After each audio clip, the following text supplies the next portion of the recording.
3, 2, 1. Nadra Ahmed, Executive Chairman of the National Care Association. Welcome back to the Care Home Show. Thank you. It's lovely to be back. Well, it's good to see you. I can imagine that with everything that's been going on, you've been really rather busy during COVID. So I guess it would be a good place to start, just to find out a little bit about what's been going on in your world. Yeah, it has been a tad busy, but not half as busy as the people who are on the front line. So, you know, we have had that sort of very critical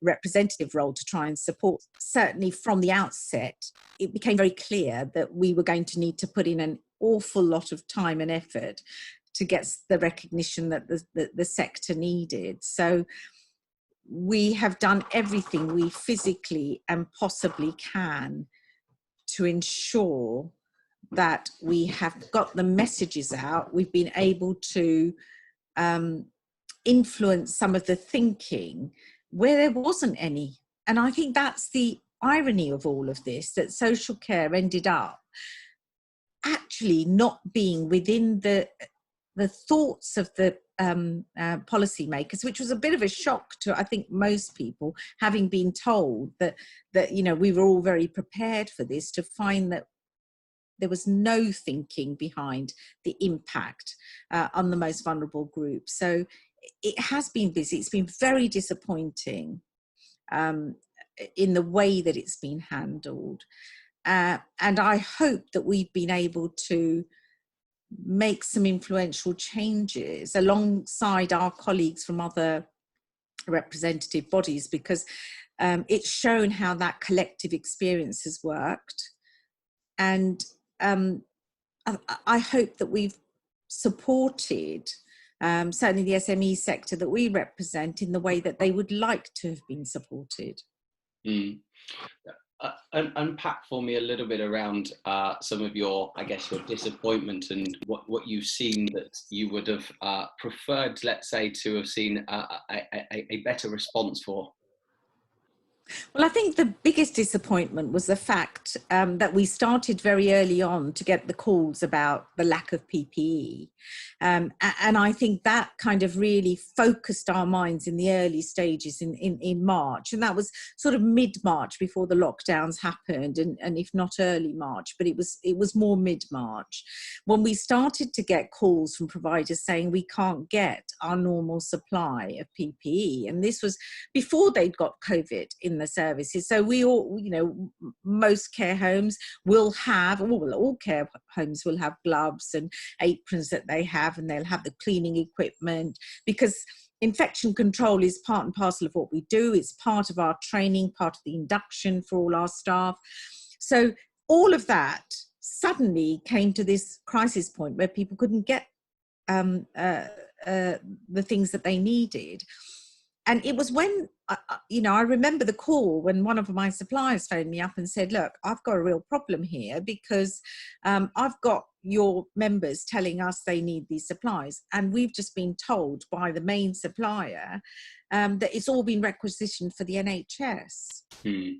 And so there wasn't any available for our membership. So you know, that sort of moment of when you think, well, this is, I'm not going to put up with this. And very quickly, I was on the phone to the DHSC, and within a few hours, the supplier messaged me back and said, I don't know what you've done, but we have got the supplies now. But of course, that was one instance. And then it just escalated from there, because kept getting calls about PPE. So that, I think, was the biggest shock to the system as this pandemic came into play.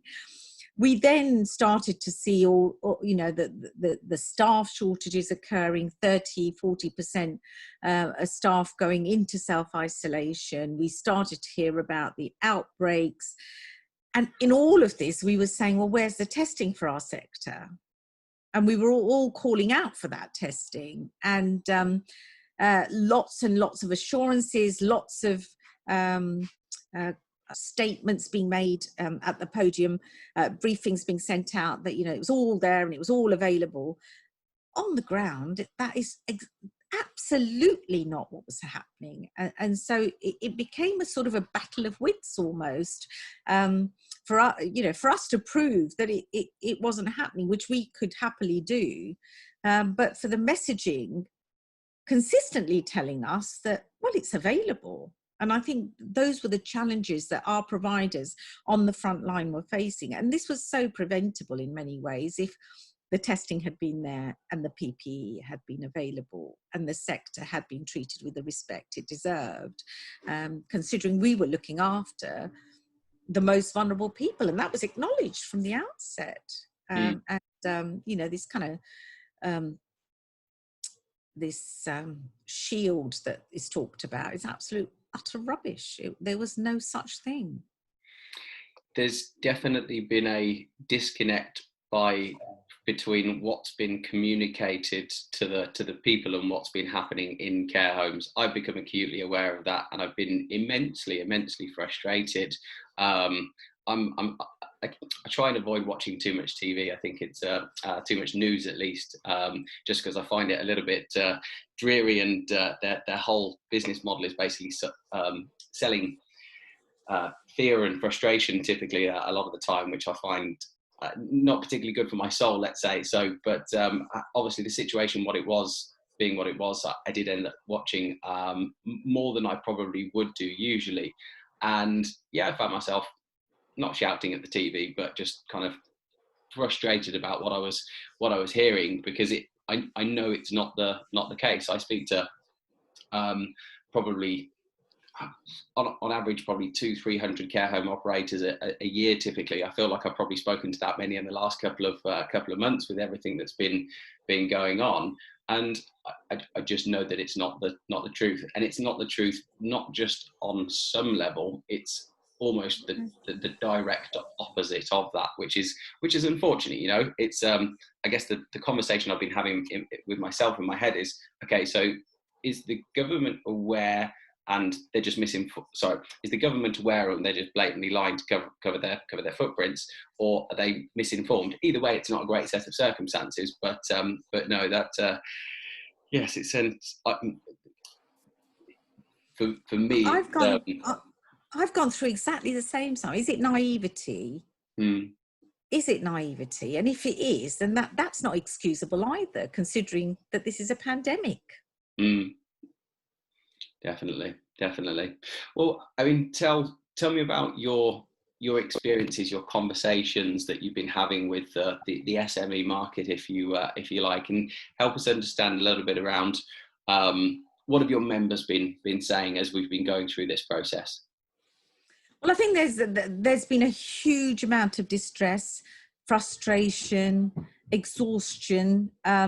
Members are feeling completely devastated by what's happening to them. And what you have to remember is the emotional challenge that they have faced, because they have been working with fear themselves. So we've got a staff group who's on the front line, not getting the testing that they needed to get, not being able to freely access PPE. And I have to acknowledge all providers who went over and beyond to try and access that PPE at the costs that they've had to incur, because they weren't going to let their staff on the front line work without that PPE. So they made every single effort to get it. And I think, just to keep people safe.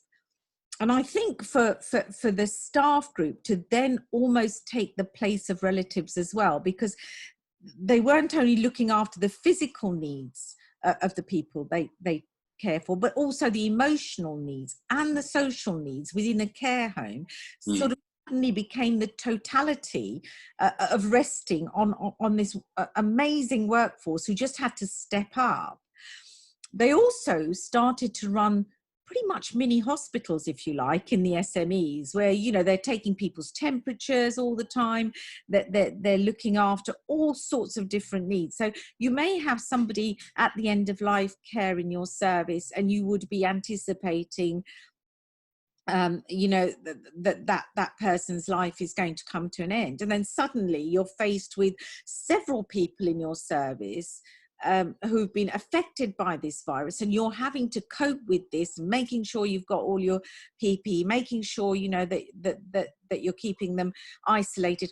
All of that started to happen in the care service. And I know one provider said to me, I feel like I'm working in a war zone. It's like a field hospital. We're just trying to manage everything. We went very quickly, when the GPs went to sort of video calls. We had issues around people being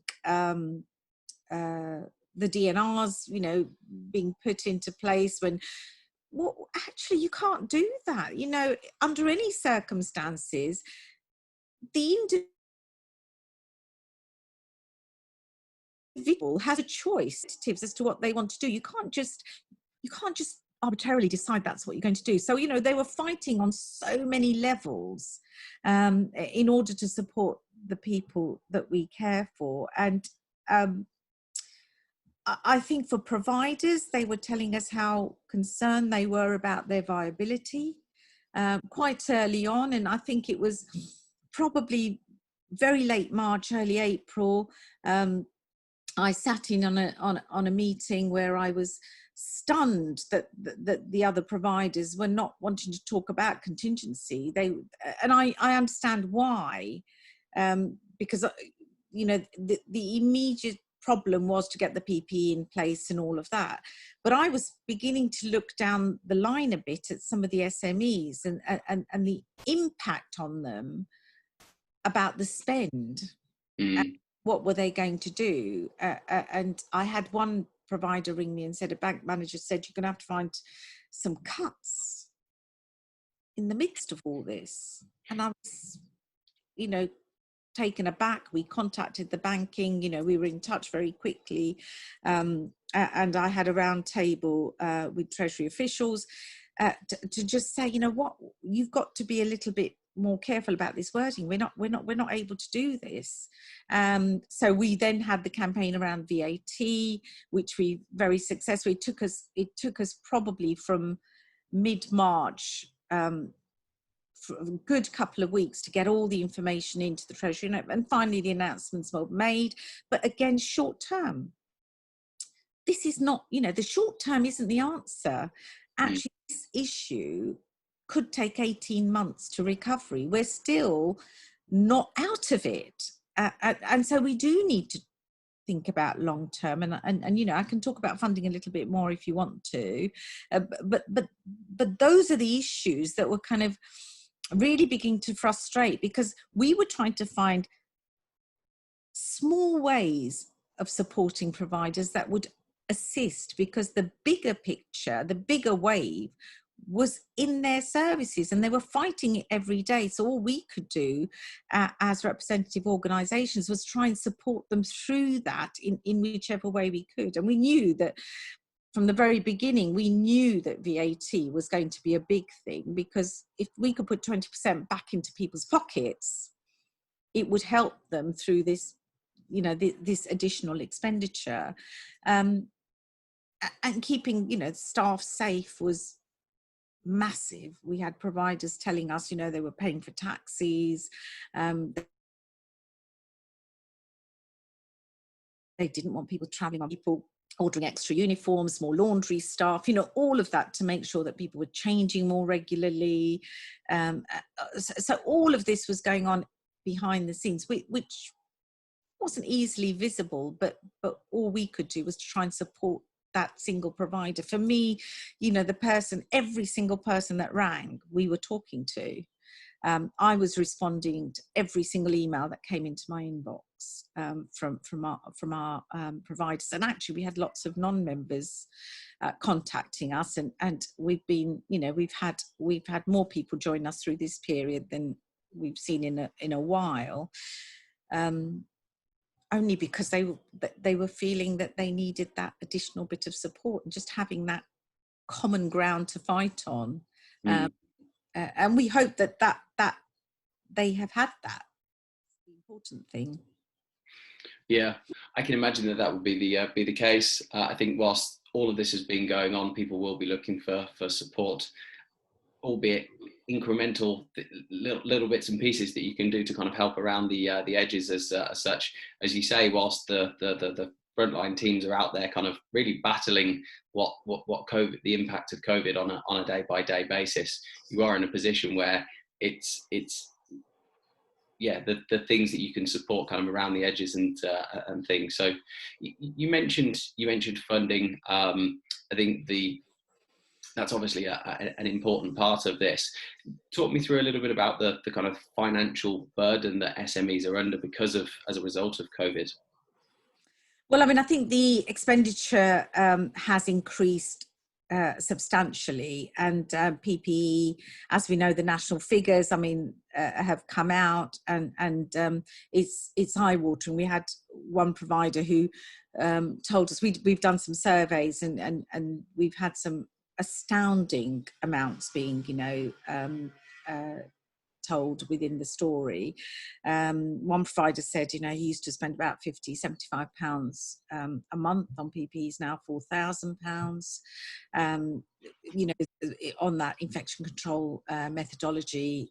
And the thing is, what we have to remember is that's not going to go away. That's now going to be what we do. We had another person very early on tell us about, they'd spent £8,500 on 1 week's worth of PPE because they had COVID. Wow. 3 people had COVID in their services. Again, not sustainable. And I think that it's eased a little bit because availability is a tad better, but, God forbid another wave, and more requisitioning and more, public is now, so all of these factors will play a part.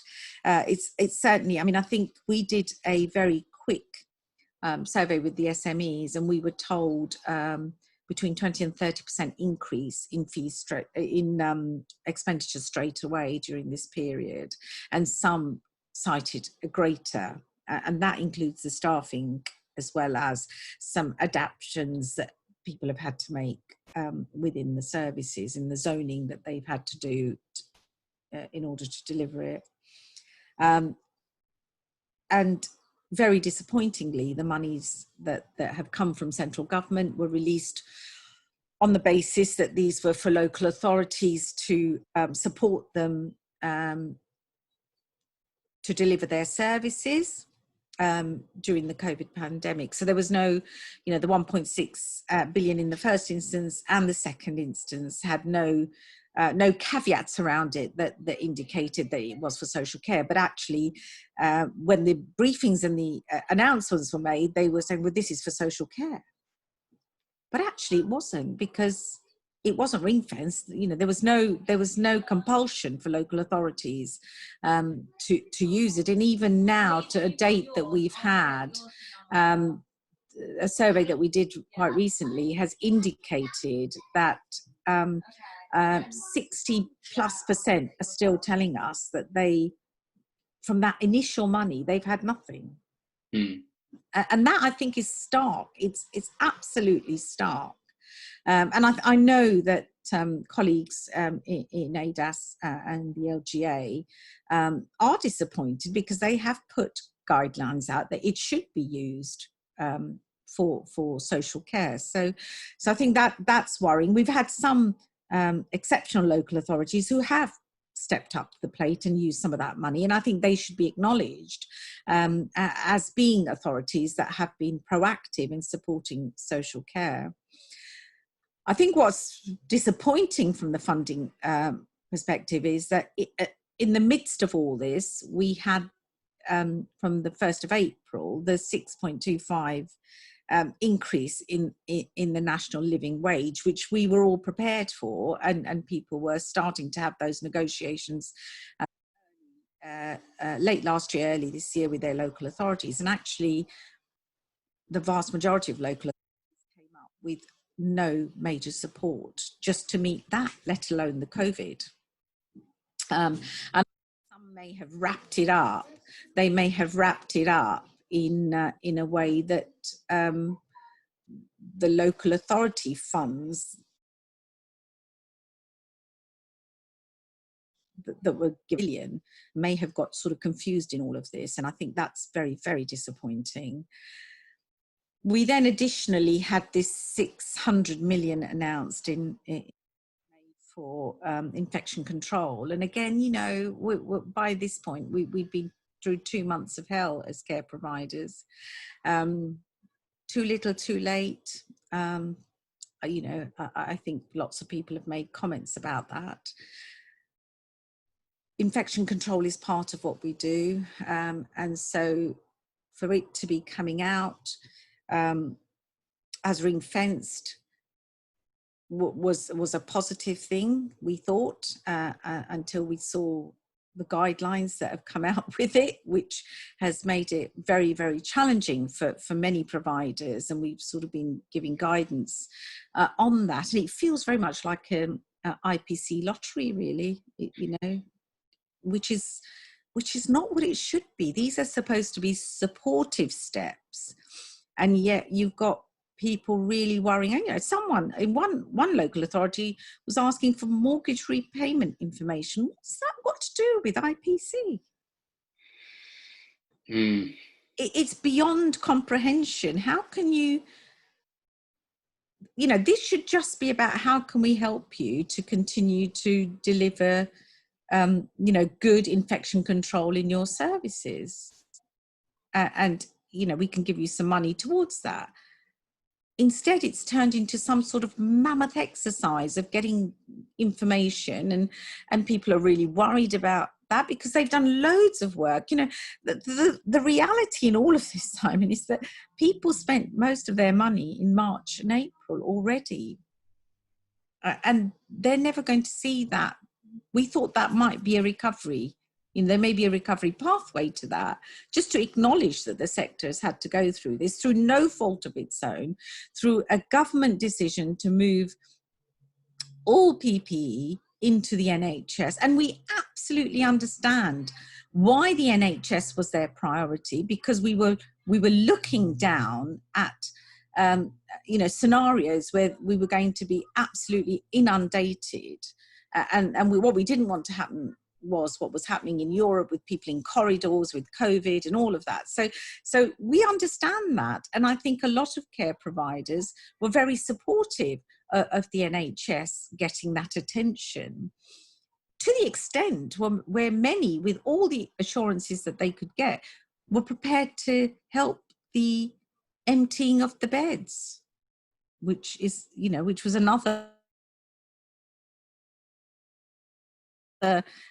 face those providers face because of the lack of testing scenario. So, you know, for us, all the money that's been released I don't think has actually materialized in the way it could have for the front line to support them. We've now got providers telling us they've got a number of voids. We're seeing fewer people coming through to fill beds. So that in itself gives you as a business some challenges as to how you then project forward. So if you've had borrowings, and I think this is you know, we've become a debt-ridden sector, because where the banks have tried to help and they've increased the loans, those loans have to be repaid, but that adds to your debt. And your business model becomes ever more challenging. Yeah, I mean, the long and short of it, costs are going up and revenue is going down, and that's an untenable set of circumstances for many. I mean, it feels like I'm hearing, let's call it, green shoots of prosperity. Inquiries are starting to come through slowly. Those inquiries have to be dealt with very, very carefully, because there's the big whole question around how do people experience a care home when they haven't been into a care home. There's obviously how are people going to make what is going to be one of the biggest decisions of their lives without having experienced what it's all about. There's something really to be said around going to a great care home that's got that palpable energy that you feel when you walk through the door, and that's going to make you feel good about moving home. if you don't get the opportunity to do that, especially with all of the media and the press coverage that the sector's had, some of it's been good, some of it's not been so good. But there's been the perception, I think, of the public is now that care homes are a dangerous place to be because of what's happened, and it's certainly, there's a big disconnect. There's people who probably would be in a far better state in their own life if they were in a care home, because they get all the support and the care that they need that they might not be able to do in their current set of circumstances. And then on the other hand, you've got care home operators that their occupancy, the revenue generated by the people living with them, that's the lifeblood of their business at the end of the day. And it's there's no straightforward path to how to overcome that because of the set of circumstances that we're in. We can only hope that positive steps are made by operators around innovative ways, around helping people to understand and experience care homes without necessarily having to go directly to the home themselves, at least for the time being, to make sure that they are in a position where they can admit residents in the not too distant future, because up until that point, it's going to remain to be an issue. One thing that I did want to get your perspective on was, obviously you've talked about local authorities, and we've touched upon kind of CCGs briefly. How do you think that they performed during the COVID crisis? Well, I think again, it's there's a bit of a lottery, because I went on record on some news item and said, the district nurses weren't to be seen, and then I got somebody contact me and said, I'm a district nurse and I've been going into into my care homes, and my team have been going in. So I think there was a bit of a bit of a lottery, but generally speaking, the membership tell me that they hadn't heard from their CCGs. They were not getting any support. Mm-hmm. And it was almost like a shutdown scenario. And that's very, very disappointing.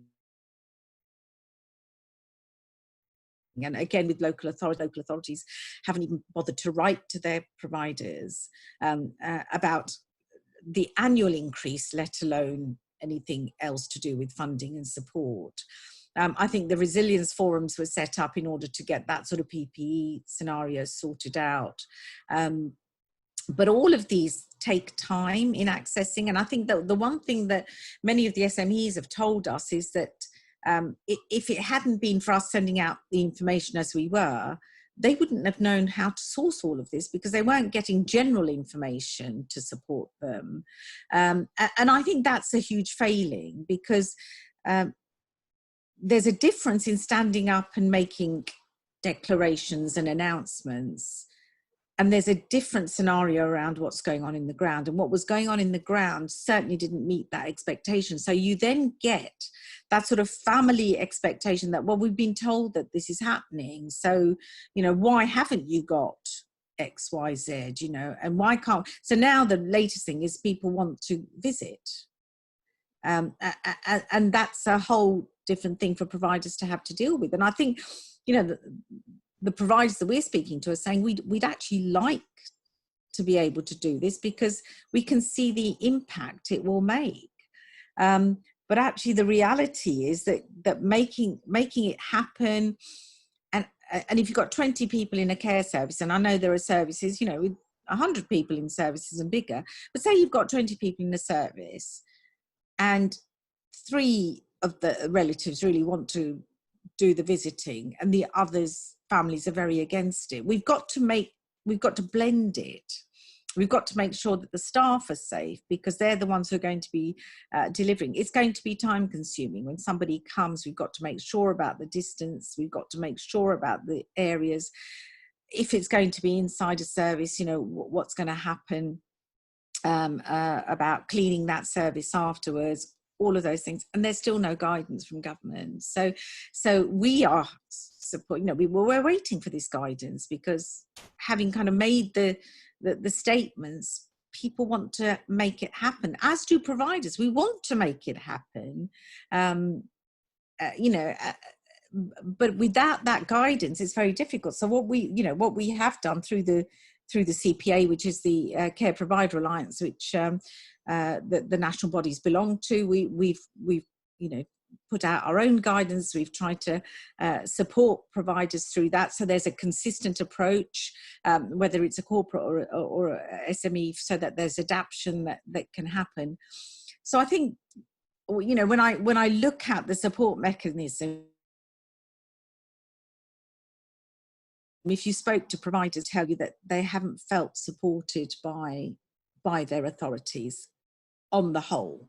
But there are providers who tell me they've had excellent support, and I think that's why it's a bit of a lottery, and I think that's the wrong thing that it should be. It should be consistent, and it should have been measured in a way that was deliverable to all care providers, because we're all looking after vulnerable people, whether you're a home care provider, whether you're a care home provider, learning disability, or sheltered housing, or whatever's, you know, set up.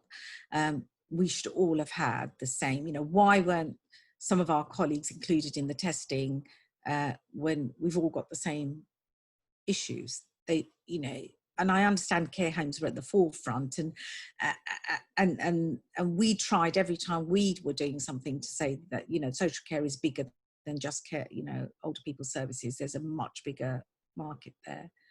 And we hope some of that will have filtered through, but we're still disappointed that, you know, especially colleagues and providers that we have as members in the home care market, in the LD market, are still left behind. And so some of the guidance we were putting out, they were saying, we've just tried to access it and we can't access it. And then we'd have to go back and say, well, actually, it's only for older people services, because people just, you know, couldn't understand why. We've got the same challenges, same vulnerable people. Yeah, definitely. And your experience has been very, very similar to mine in the people that I've spoken to. I've chatted to people in around the country, and exactly the same. I know, just as an example, I know Warwickshire have been really, really good. They've been very supportive. The people that I know that have got homes in Warwickshire have said that they've been delighted. It's been a fantastic support. They've been really pragmatic. The approach has been very, very, very sensible. And I'm not going to name names of maybe some of the local authorities that haven't been so good, but there's plenty of them, unfortunately, which is a shame, of course. So. And I think, you know, we've had really good, you know, so areas like Peterborough, where they're actually working with the providers, and Carol's been really working hard there. You know, yesterday I was hearing about some really good stuff in Kent, where there is an open dialogue, and that's all it needs. I think local authorities need to open up and talk to the providers, rather than, you know, shy away from the difficult questions, so that they can see where the support is going to be most useful. So it's, I don't think it's hard to do, you know, as you've said, you know of areas, we know of areas. And it's in those areas, it's to do with the just being able to see how this will benefit in the long term the people that we serve. And we are all here to serve vulnerable people, whichever capacity we're in. That is the bottom line. So if we can work together, we're always going to be better. Of course. Yeah, absolutely. What's your view on the whole testing situation? Well, I think, you know, from the start, it was an enormous challenge. You know, obviously it wasn't available, then it became available, then it was very patchy. You know, we had a provider in Norfolk being told he needed to go to Sheffield to get his testing because that was his closest testing centre. You know, so we went from the sublime to the ridiculous, really. Where we are now, we are hearing much less about people not being able to access the tests. But what we are beginning to hear more and more is that people are being denied tests because they've already had one set. And actually, that's where it's all going to go pear-shaped, because testing is crucial to us being able to keep this virus out of care homes. So just because you've had it once doesn't mean you can't have it again. This has got to be a consistent flow of tests available to care settings, in whichever way, you know, for our staff and for our residents. So I think we've got to, you know, we get announcements around, you know, trace and track, track and trace, whatever it is, whichever way around it is. We, you know, antibodies, we get, you know, all these things. And then when you get down to the nitty gritty, it's just not, it's either not working or it's, you know, because we were astounded when the first announcements were made around track and trace and all of that. And you sort of think to yourself, in a care home, if you've got your Wi-Fi, you know, you've got your Bluetooth on, everybody will have been in contact with somebody, and you've suddenly got the whole care home under lockdown. But very slow in the guidance. So I think when it comes to testing, if we're going to get anywhere with this and we're going to keep it contained and we're going to keep it out of care homes, I've got more and more emails coming through. I think I had 4 yesterday. I haven't looked today, but from providers who said we're COVID free. Finally, we're COVID free. And I think, you know, and I was surprised by our surveys, which actually showed us that the first survey, I think it was 68% of all providers said they hadn't got COVID in their services. And now it's 72 in the one we've done in June. So those numbers show us that there are more and more people who are COVID free, but they want to keep their services COVID free. And the only way to do that is to have tests available when they need them. Yeah, absolutely. Okay, great. So, and what recommendations do you have for leaders of the care home sector? Do you mean the providers? The providers themselves, yeah. Yes, yeah. Well, I think they're all, you know, they need to take a breath back and take some acknowledgement about the fact that they've come through a very, very difficult time. And I think they've done it very well. And some of them will be feeling quite desolate because of the business models. And I think that absolutely, I understand. But the fact that they've got through this shows that they are great leaders. Every single one of them is a great leader. They've led good teams, and they've led great teams to get through this. And although at this moment in time it looks very challenging, what we've got to remember is that the need for social care is not going to decrease. It will remain steady. That actually what's interesting is that it's not as bleak as some specialists are making out. There will be those green shoots, as you've said. I think it's about learning to work in different ways. And the fact that this has taught us a lot about technology, I think people will look more towards that as becoming a better way of communication in many ways. One of the services that I work with, we've done virtual tours of the service and put them out. We've, you know, said, here's a way that people can see what's going on in our care homes if they can't visit. So I think people will be able to do that a lot more. I think be supportive of each other. If, you know, being a leader means learning from other leaders. And if you can do that, that's amazing. So, you know, belong to something that you feel you get full support from, whichever, you know, organization that might be. I think that's really, because they're not, you know, NCA have spent a huge amount of time telling people they're not alone. And I want that message to get across to everybody, because none of us can exist in isolation. I have drawn great strength from my colleagues of the CPA and from each other. And that's made it a richer conversation that we've been able to have amongst ourselves and then support our membership. So I think every single provider out there needs to make those decisions about where they get their support from. How do they, you know, get that learning? And there's no, you know, there's no one size fits all. We all will draw strength from different things. So, but there are green shoots, that there is going to be a need for social care. And I think that's what we've got to hang on to. And for many, many years, we have had this fight about reform, and we've got to push that. And we need to come together and have that conversation with government and try and make that as a one voice. Whether we come from different organisations, it's got to be that one voice approach. Well, I think that seems like a good a place to finish as any, as that's a very, very important point to make. So it's been a pleasure having you back on the Care Home Show, Nadra. So please keep up the good work, and looking forward to the next show that we get to do in the future. And you, Sam, keep up the good work. Thank you. Bless you. Thank you so much. Cheers, Nadra. Bye.